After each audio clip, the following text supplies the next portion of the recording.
It was a great expectation from Xiaomi that we'll be getting HyperOS, which is based on Android 14 and Mi 11 Lite 5G NE.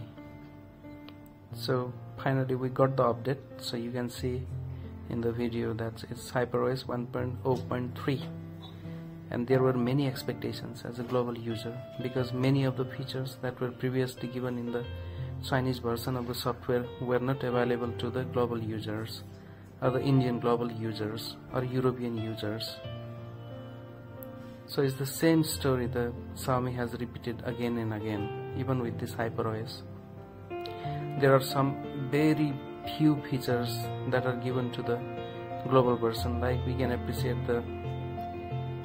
some features of the lock screen here, and even super wallpaper is not given for the global users. Mi Sans font can be used as a default user.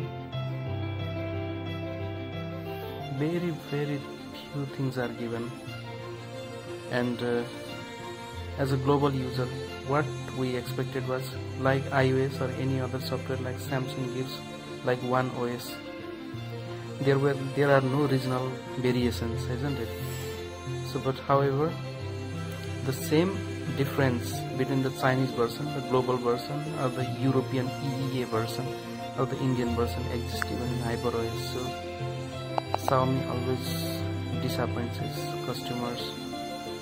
So I have been a very loyal customer of Xiaomi for the last 5 or 6 years, but this time I'm hugely disappointed by its feature.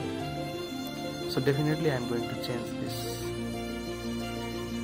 I'm not going to use Xiaomi anymore. I'm quite much disappointed as a global user.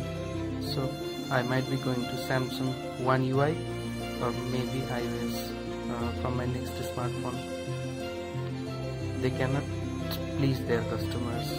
The software is worthless as far as this HyperOS is concerned for the global user. I'm hugely disappointed. I don't like it.